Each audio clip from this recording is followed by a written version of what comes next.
very much, and for everyone joining this event. My name is Anthony Davison, and I started Big Barn 20 years ago, as you've just heard. So what we'd like to do is talk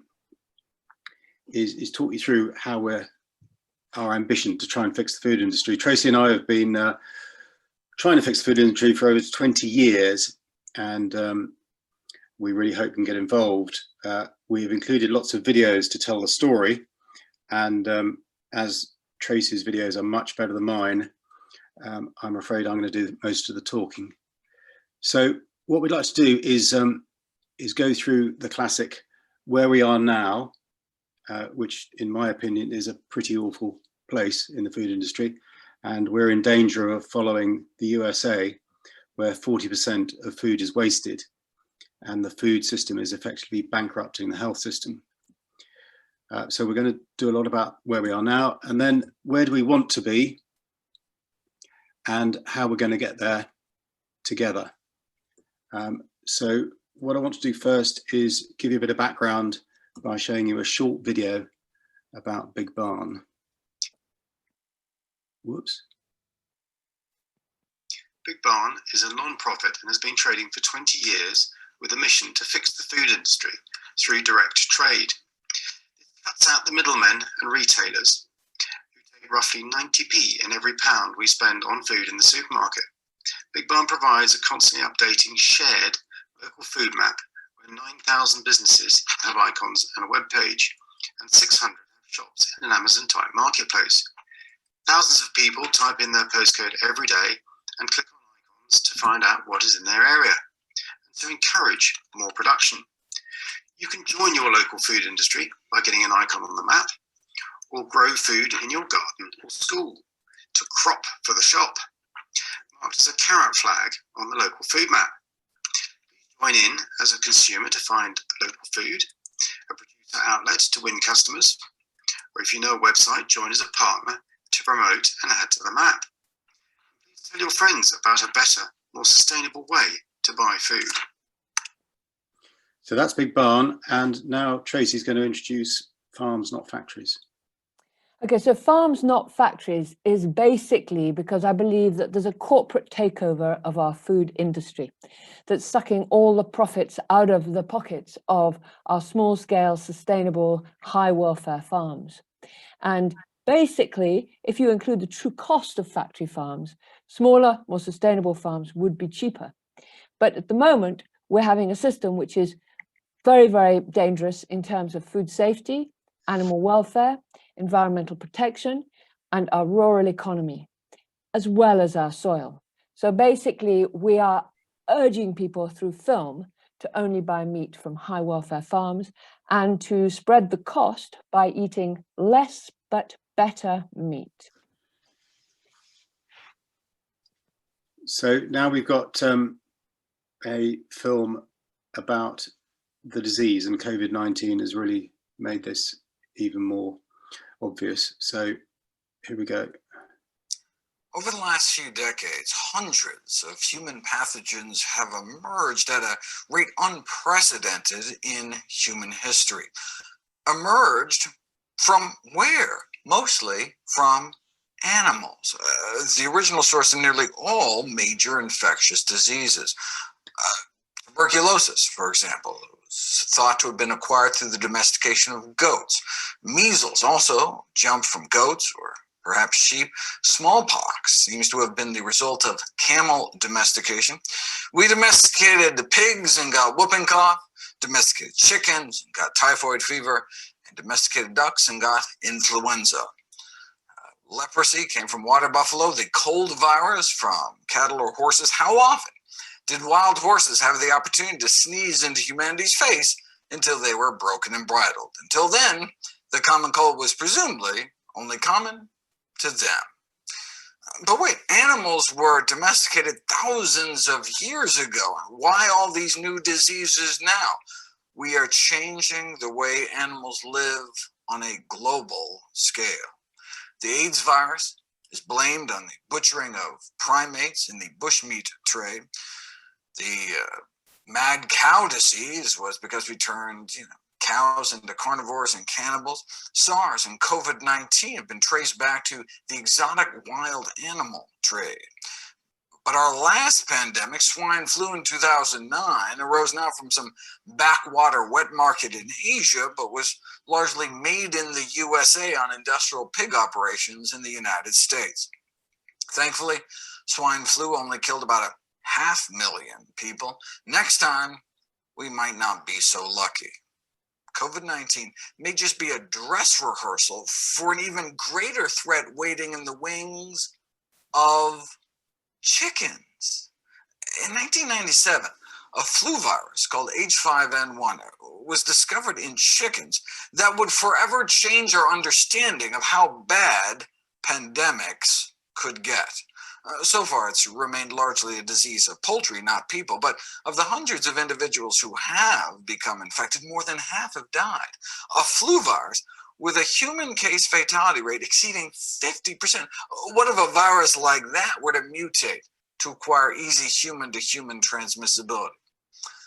The last time a bird flu virus jumped directly to people and caused a pandemic, it triggered the deadliest plague in human history, the 1918 pandemic that killed 50 million people. The deadliest plague in history had a 2% death rate. What if we had a pandemic infecting billions with a virus like H5N1, where death was more like Ebola, a flip of a coin? But the good news is that there's something we can do about it. Just as eliminating the exotic animal trade and live animal markets may go a long way towards preventing the next coronavirus pandemic. Reforming the way we raise domestic animals for food may help forestall the next killer flu. The unprecedented emergence of H5N1 and the 10 other bird flu viruses newly infecting people around the world has been blamed on industrial poultry production. When we overcrowd tens of thousands of animals in these cramped, filthy football field-sized sheds to lie, beak to beak or snout to snout atop their own waste, it's just a breeding ground for disease. The sheer number of animals, the overcrowding, the stress crippling their immune systems, the ammonia from the decomposing waste burning their lungs, lack of sunlight, lack of fresh air. Put all these factors together, and we are really the perfect storm environment for breeding these so-called super strains of influenza. The American Public Health Association has called for a moratorium on factory farming, and maybe COVID-19 is the dry run we needed, the fire drill to wake us up out of our complacency to reform the food system before it's too late. In this new age of emerging diseases, we now have billions of feathered and curly-tailed test tubes for viruses to incubate and mutate within, billions more spins at pandemic roulette. We may be one bushmeat meal away from the next HIV, one pangolin plate away from the next killer coronavirus, and one factory farm away from the next deadly flu. Along with human culpability, though, comes hope. And if changes in human behavior can cause new plagues, maybe changes in human behavior may prevent them in the future. Okay, so the way to change human behavior is basically for all of us to only buy meat from high animal welfare farms. And I'm afraid to say that's partly because even when the law is out there to say that these farms are rotten, it's being broken. And in the film that I'm going to show you now, where I went round a factory farm in the UK, you'll see where we're actually breaking the law in this country. But the thing is that if we upheld the law in this country and they're not upholding it in the rest of Europe, then our farmers would be undermined. So we have to do this together, or we have to protect our farmers and say no to the cheap imports.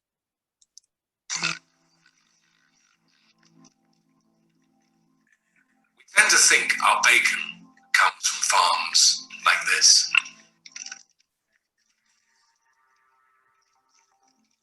The reality is, 3/4 of the pork eaten in the UK has been produced in factory farms.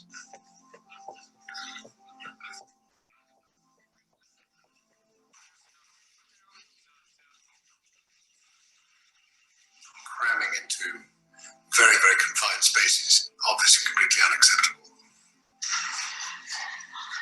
But you don't have to make it just suffer like that. I eat meat.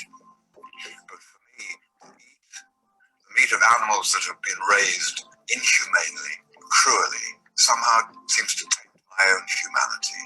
To keep them alive, they need routine doses of antibiotics.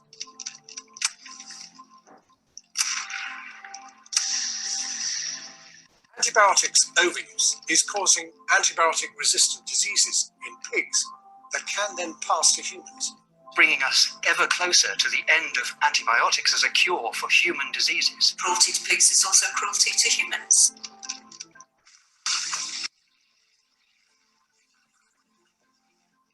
We don't ask you to stop eating bacon.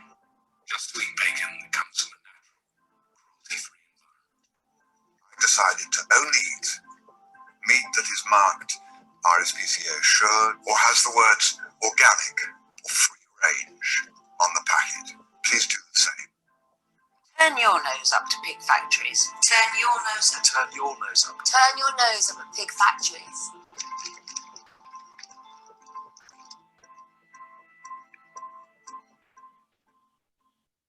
So this is the next film, which you can see where we're breaking the law in this country. So go ahead, Anthony, and show this next one. I hope everybody's gone home, so we're not caught. The mother pigs are in these crates for 1 week before they give birth, and then 3 to 4 weeks while they suckle their babies. This pig can't get up. It's tried twice, and this is legal. It's really horrible the way these babies are born on those slats. This is where the mother pig is kept when she's not in the crate. Dark, dank, no manipulatable material, which is illegal. When the pigs are raised in these sort of conditions, they'd scratch, they'd bite each other's tails off. And this farmer has simply cut the tails off. Now that is not allowed. What's that fox doing? Oh my God, he was eating the dead pig. And dead piglets are being devoured by maggots. Sheds like this become a breeding ground for antibiotic-resistant bacteria. So this is leading us ever closer to the time when antibiotics won't work as a cure for human diseases.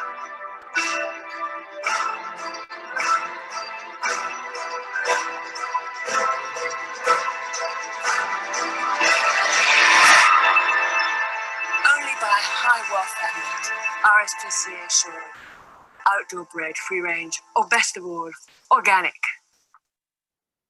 So that film shows the impact of factory farms on our health and on animal welfare. But the next film talks about how the effluent, that if the animals were outside, is a very good fertilizer. But when they're trapped inside, it has to be stored in massive lagoons, and then it's sprayed on the land. And then when it rains, it trickles into the watercourses locally. Huge industrialized farms are being built across the UK, forcing our smaller farms to either get big or get out. The mountains of slurry from animal waste that comes from factory farming has to be spread on the surrounding fields, polluting soil and water and killing fish. The most basic thing it does is remove oxygen from the water. Fish can't survive with no oxygen. We're not meeting our water quality targets. There is a severe problem with slurries and slurry spreading. And within that framework, we have then these proposed pig farms coming along. If these factories do get to go ahead and keep spreading and spreading, my grandchildren will never even know what a salmon looked like. The word gets out that that place isn't clean. Don't go there. Go somewhere else that's clean. And that's not a good thing for us to be having. We can bring an end to factory farms by refusing to buy their products. And if you eat meat, by only buying meat with a high animal welfare label, RSPCA assured, outdoor bred, free range, and best of all, organic. Please help close the door on any more factory farms by signing our petition. So basically, the next slide just shows lots of indoor cows that are, have you got the next slide? Yeah, that are eating grain. Now, basically, the land that's growing that grain should be feeding human beings, and those cows should be on pasture. And so we think that it's incredibly important that you look for pasture-led raised meat whenever you buy meat, whether it's a supermarket or when you go out to dinner or you're picking up food from the high street. Great stuff. These people we've had so far are fantastic influence and all raising knowledge to what's going on in the food industry, which is what we really need.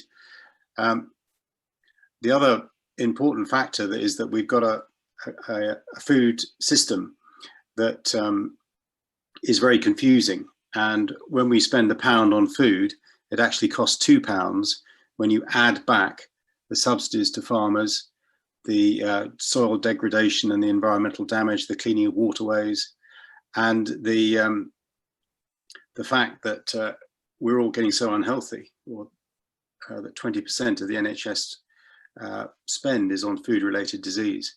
So when you count that in, it's ridiculous. And the government have got this subsidy system that actually helps unenvironmental farmers rather than organic farmers. So we need that to change. Can you tell us a bit about US imports and what's happening in the Commons, Tracy? Yes, so the government is saying that with Brexit, we're going to have public money for public goods, which sounds great, but what really worries the farmers is that if they do a trade treaty with America, where the standards are much lower than British standards, how on earth are our farmers going to compete? So basically, there's an enormous amount of publicity at the moment because they're voting on Monday in the House of Commons.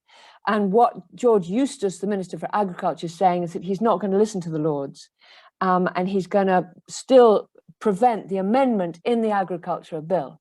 But really, we do need that amendment because it would make it actually law that no imports come into this country that are below the standards that our farmers are made to produce the food that we eat. So those standards have to be upheld, and you cannot have cheaper, lower standard imports. So please write to your MP, particularly your Conservative MP, because they're the ones that are putting our farmers at risk because they want a trade agreement with America.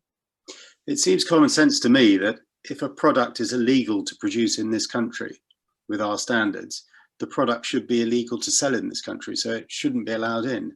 It seems to be common sense to me, but these trade deals seem to be very important, and it's really annoying that the government saying, "Oh, we'll let the consumer make their minds up," when the consumer doesn't know what's going on. So, moving on, the great thing now is that with COVID, we've seen a lot more traffic to our map, and people with Extinction Rebellion and all the environmental and climate change, people want change, and it's really good that we've finally got a load of people out there that want to see some change, so we've got to help them do it. So where do we want to be? I'll quickly go through these slides. We want to be in a place where consumers know what they should be buying, they know how food is being produced, and they're buying the best food and they're cooking with it, and they're more enthused about cooking healthy meals. We want there to be lots of local food hubs, food celebrations to get people enthused about food, and a lot of people growing food at home and swapping and trading in it, and at school as well, especially, and we'll show you a video about that in a minute. If kids can get growing food, they become more enlightened and know a lot more about food and cooking. And we want farmers to be growing food for communities instead of commodities for world markets. At the moment, if you buy food in a supermarket, for every £1 you spend, on average, the farmer only gets 9p. And it gives no incentive for farmers to grow food for local people. So if we can get some direct trade, perhaps we can increase that. Every £1 you spend on food is actually 50p going to the local farmer. And that's to do with direct trade and getting these food systems going. And in the technology age, we can do lots of data sharing, community building, and knowledge systems. So there's a farm shop or a farm hub is set up in Bedfordshire, then a farm in Cambridgeshire can follow suit, and they won't be competing, they'll be helping each other.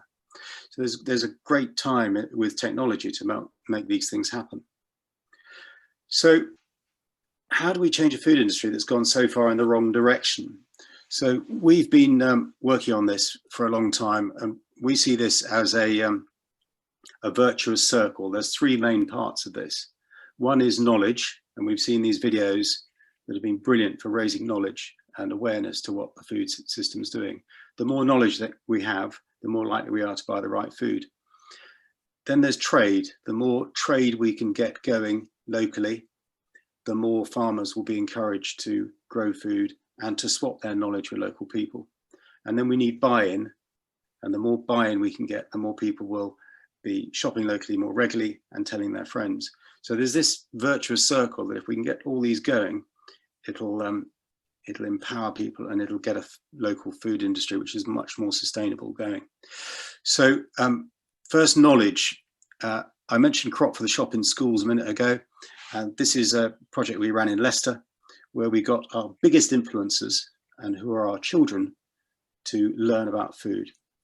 Guys, look! We might find some down here! These children from Woodstock Primary School are on the hunt for veg.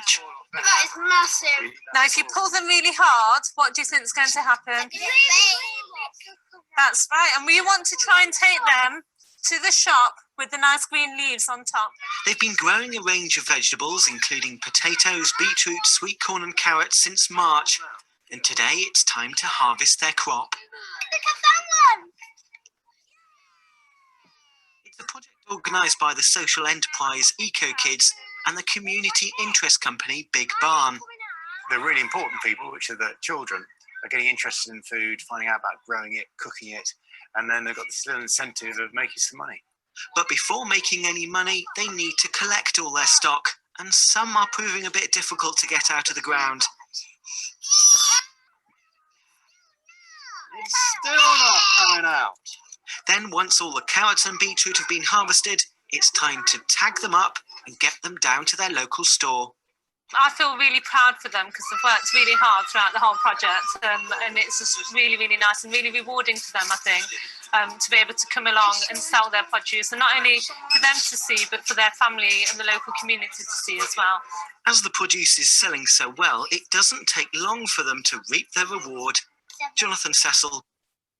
So that was just a fantastic project. It lasted for a year, and we managed to change the kids from, oh, I hate carrots, to, oh, I'm going to grow these are delicious, and I'm going to get my mum to eat them because she's really unhealthy.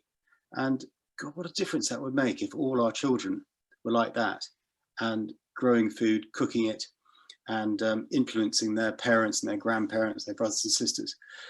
What was really annoying was at the end of the year, we handed all the teaching notes over to the teacher and said, look, there's your veg patch. We've planted your fruit trees.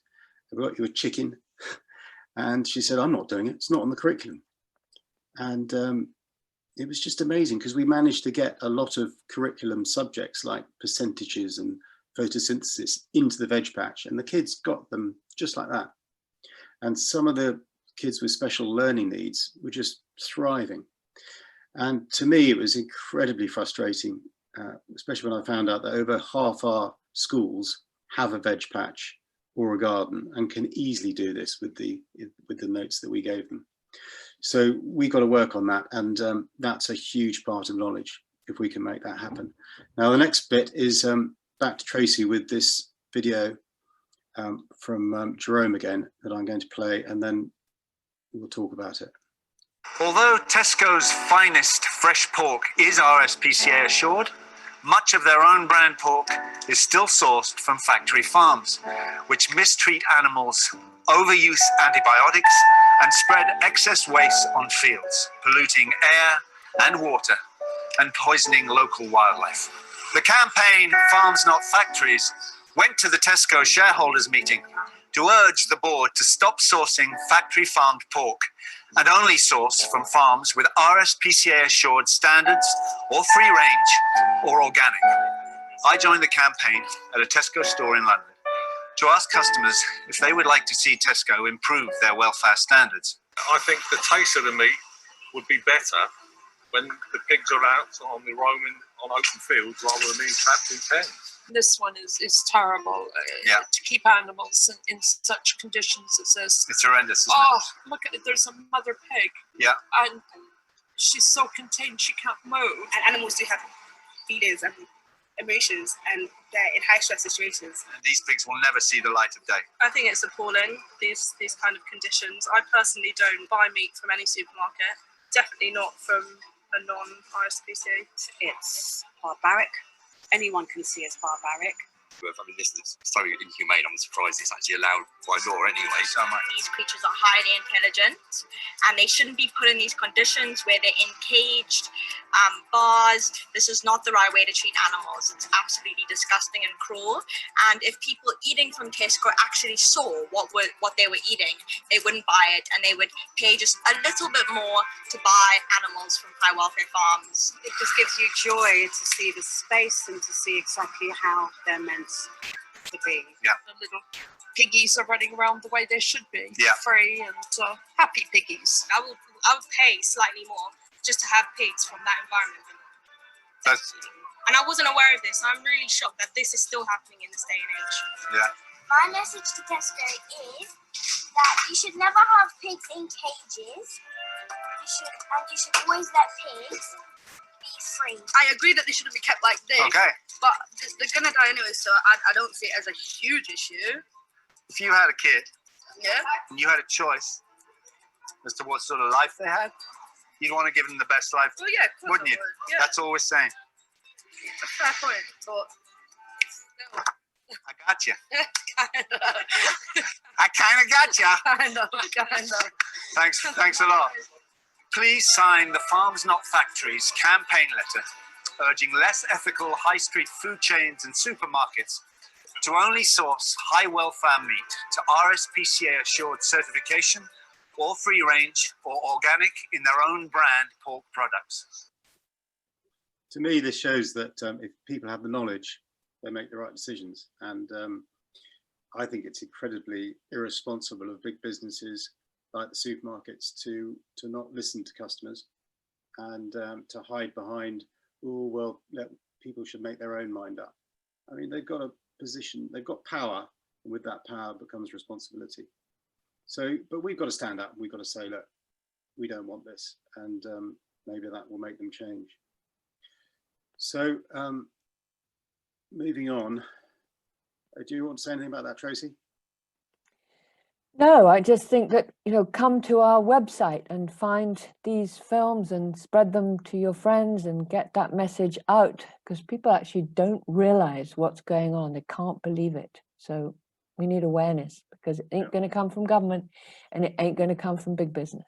It's up to us. Yeah. So another great way to find knowledge is to use our map to click on your local producers, and you will find that they've all got pages with lots of information, and some of them have even got videos to tell their story. So here's another great celebrity influencer telling the story about meat. Another one of Tracy's videos. I still live and work in a community where there are a lot of small scale farms, small yet often very entrepreneurial farmers creating fantastic products, creating local employment. And it's a wonderful thing to be plugged into that network. This is what's happening in the landscape around me. And it's such a fantastic landscape because that's the way it's being worked. What are we supposed to do? Do we want to turn all that into a theme park and transfer the production of all meat into vast indoor arenas? I don't want to live in that sort of world. I don't want to live in a countryside where that's the way our food is produced. I also worry about what is in effect a commitment to farm on a very large scale in order to directly compete with cheaper production elsewhere in Europe, production that the welfare standards of which would actually be illegal in this country. And I think we're living in a world where the commodification of meat is becoming a problem for society, where we're downgrading the role of meat as a food into being yet another cheap sandwich filler. And I don't think we should be going further in that direction. I think we should be understanding that meat is and always should be a precious food, and that the animals that provide it should always be treated with respect and looked after in the best possible conditions. I guess the big question underlying this whole argument is, does the world really need more cheap meat? Do we in the UK want to be producing huge volumes of cheaper meat? Is that the right direction of travel? Because everything that's happening to our health would suggest otherwise. We're eating too much meat as a society. We've got to this point where we seem to think that no meal is complete without meat, and that's just fundamentally wrong. Meat has historically been a very special food. I think we should be looking for ways of society to be consuming less meat. You know, we have obesity problems and heart disease problems that are practically an epidemic running through Western society now, and that is directly connected to the amount of meat we eat. The intensification of meat production is fundamentally unsustainable, most of all because it involves, frankly, cutting down vast swathes of virgin forest to grow things like soya to feed to the animals that go into the system. And we're already at a point where globally 30% of all arable farming is done to make feed for animals. In the US, that figure runs now at 50%. Does that sound sustainable? Is that sustainable intensification? It doesn't sound sustainable to me. The other question we should be asking now is who's running this show? Who's dictating the future of the food economy and for whose benefit? Because we've just seen something happening in the world of banking, and I'm wondering whether it's about to be repeated in the world of food, where we're talking about massive, powerful corporations manipulating the system for the benefit of themselves and their shareholders, and not necessarily for the client, who are the people who are eating the food at the end of the day. I mean, that sort of behavior may be perhaps inevitable in the world of financial services, but I think it's pretty scary if that's what's happening to our food production. Fantastic. So we've got the knowledge, now we need trade, and our map is designed to do that. So you click on the icons, and every person who's on the map has a password to put in information so they can sell online, they can tell you about what's going on, and they can encourage you to buy food. And we then share our map with as many other organizations as possible. So here it is on Tracy's website, and here it is on Slow Food. Another great way of trading is this crop for the shop. The more food we've got growing locally and the more we trade it, the better. And if we've got schools growing food, perhaps we can use schools as our local food hub. And then buy-in, we need to get people to buy into the whole process. So we've got all these organizations using our map, and the more organizations that have the map and share the map, the better, because if we have one map that's all being shared, it's twice as powerful. So here's the Bee Farmers Association with all the honey producers, the Rare Breed Survival Trust with all rare breeds all around the country that we can find on Big Barn. And this is the British Game Alliance, and then Nourish Scotland, who promote the map in Scotland and help build it up there. So what can we all do together? Well, I tried to build a food community in my area, and here's the video that the ITV company did, ITV. Farmer Anthony Davison's trying to grow a new concept in his village. He wants the gardeners, allotment holders and even school children in Alconbury Weston to produce their own food, then sell it within the parish, making them less reliant on big supermarkets. Growing food, swapping it, trading it, and hopefully eventually becoming self-sufficient, and all being in touch with the seasons and buying and eating great local food. Anthony's neighbour John has a large vegetable patch in his garden and says he could easily contribute to the scheme. I think it's a very good idea. At the moment I give lots away, and in the summer where we've got too much fruit and vegetables, and so if it can go and bring me a bob or two back and some beer money, it can't be a bad thing, can it? Kim Sewell runs the village pub and says she would jump at the chance to put more local produce on her menu. Seasonal vegetables and salad. We get through a lot of salad here. So yeah, seasonal vegetables, and try and learn more about that, especially if it's locally grown. Anthony already runs a national website that helps people find local food producers they can buy from. For his new community project, he wants vegetables and other produce to be sold within the village 15% cheaper than in supermarkets. It's a scheme that can start small, and we can build it up and see if people are interested. But those two drivers of quality food and cheaper food should get people interested. But if Anthony wants his chickens to contribute to the scheme, he might just have to encourage them to increase their output.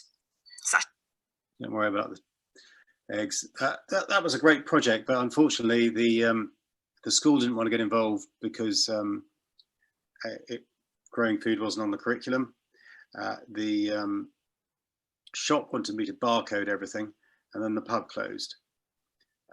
So we never really got it going, but we're about to have a new pub in the village, and I'm going to try and build it around the pub, so it'll be a kind of pub as the hub type thing. But that's a great thing that every community could do, and this knowledge transfer bit I mentioned before is, as a community is building in a village, then perhaps we can share knowledge and videos and help other villages set up. So what can we all do?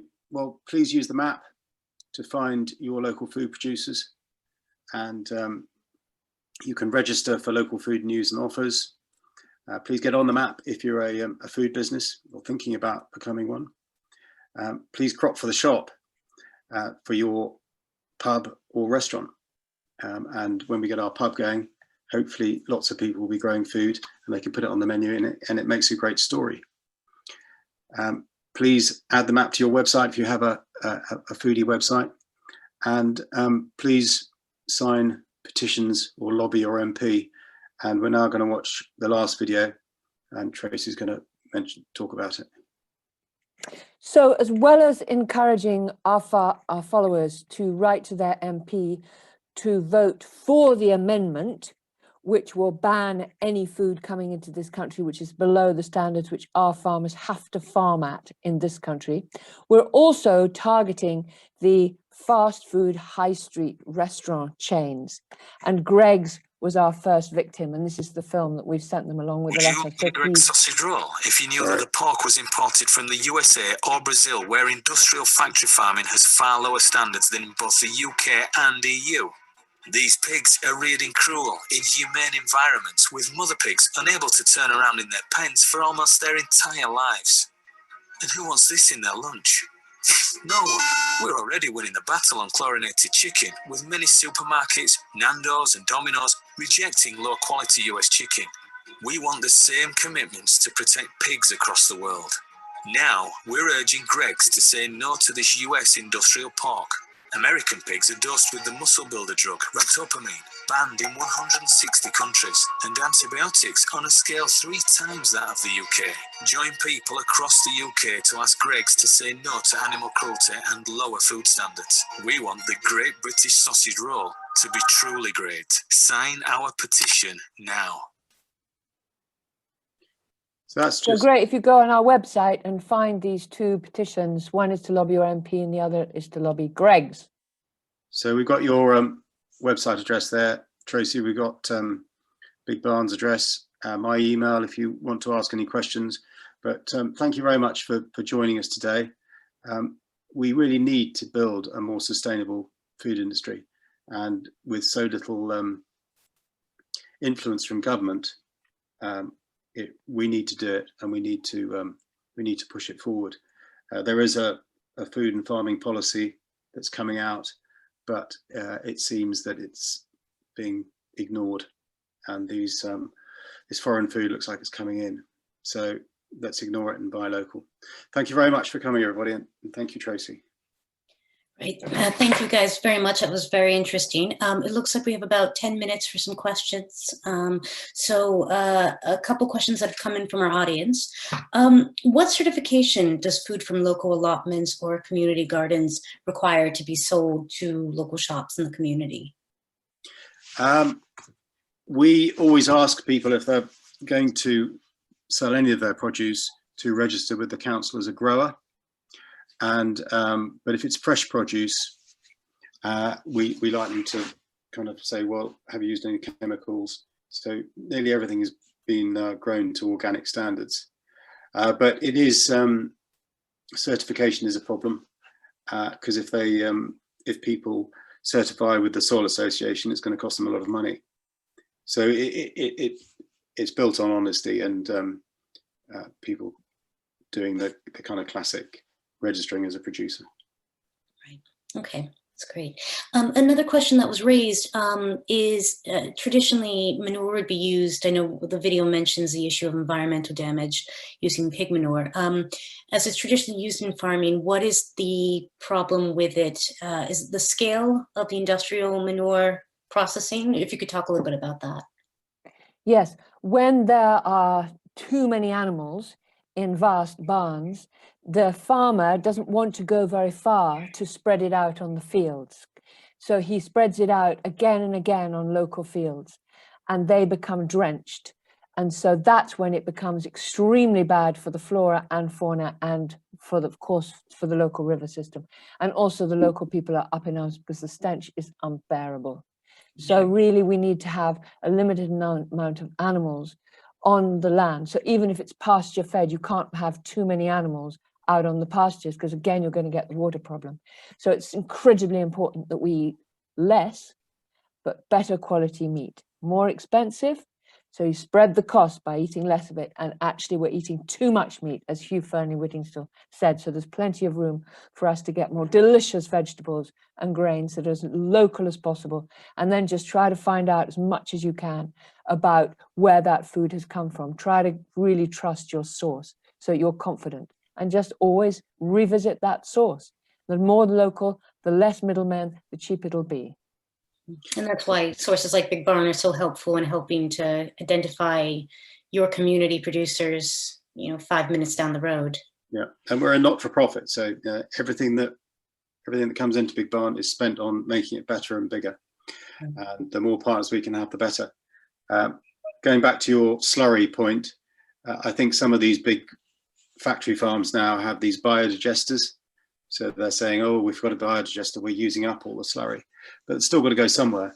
And there's still always heavy rainfall and something gets washed into the river.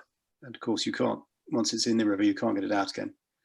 And, the water companies that are then having to extract that, and it's going in our water rates. So it's making food more expensive again, but it's all hidden away, and that mustn't happen. Great. Thank you very much. Another question is for someone who's interested in setting up a community hub in their village, what would be the first steps? How would they get started? Talk to the school, talk to the pub, and your local shop. Because if your local shop has a section like that shop we saw in the schools video with a poster that said crop for the shop, anything you've grown, put it here. The shop could become the hub, or the pub could become the hub, or even the school could have a little section. So it's a matter of, as I said in that video, is kind of starting it slow, finding out who in the village already grows food, and then trying to get them all together to take it all into one spot and have little festivals and things. But I'm really keen on doing videos of what each village has done. So I'm putting those on the site somewhere, so that people can go, oh, that's a good idea, I'll do that. Or, oh, no, that wouldn't work for us, but that would. So it's kind of constantly developing, and it's a great way of getting people involved. So is it also an issue of crowdsourcing ideas very specific to those communities? Yeah, that's great. A question probably for you, Tracy. Especially in the wake of COVID, there's been a real challenge with local abattoirs and how people are accessing these. So as a small scale meat producer, how you actually go about ensuring that you have a local network of abattoirs. How can our audience support campaigns to maintain that local network? Because it's also not an issue that maybe comes first to people's minds when they think about animal welfare and sustainable meat. It's incredibly difficult for local, small-scale, sustainable farms to survive unless they have a local slaughterhouse and a local butcher. So we've really got to revitalize these local networks of abattoirs and butchers. And that's why the revolution, the revitalization has to come from us, because actually, particularly the Tory government, are very pro-globalization, big business, and they protect the big business ways of global trade. And it's not the way we want to see our food. We live on an island. We need to protect those farmers, their skills. And we need to look after the animals so we don't have these zoonotic diseases. And we need to have the abattoirs. We've gone from something like 36,000 abattoirs in the last 10 years to 250 abattoirs. It is appalling. And this was the EU. But you know what? The people who voted Brexit, they were the ones who said, actually, we don't want this cheap imports coming in from the EU that are below our standards. But what's happened? We're getting into bed with America, which has got even worse standards, even less abattoirs. It's really a revolution that we need from the grassroots. And funnily enough, it's getting so bad that we might finally wake up and do it. And that is take back control, use the power of your purse, and only buy from your local producer. Even if that's in the hinterland of London, you can get farm drop, which can drop to your house, and it's really competitive prices, and they're small scale farms, and we need to save them now. Great. Well, that's a great call to action. And I think these are all steps that individual consumers can make. You know, you can vote for the systems you want to support with each purchase and with each product that you buy. There are quite a few more questions. I'd love to ask many more. I'm afraid we're going to have to wrap up at 5:02. So is there anything else, just very quickly in the last 2 minutes, you'd like to add that hasn't been covered or you'd like to highlight to the audience? I think there's tremendous hope in this digital age. And when we first started Big Barn, we thought, well, all people have got to do is leave the supermarket and go to the local farm shop or butcher. But it's actually easier now because a lot more people are shopping online. And to switch to your local farm shop or butcher is only one click away. So it's not a whole drive away, it's just one click on a computer. And so many more people are shopping online now. And what we need to do is just help them shop locally instead. And the one click could be a fantastic bit of pork from a little croft in Scotland, or it could just be your regular order from your local farm shop or your local village shop where people are taking their produce in as well. So I think that's what I like to say. I think the corporations have gone to such an extreme of barbaric behavior, and it's being reported through the internet from every single side of our economy that people are beginning to wake up and are actually demanding to take back control.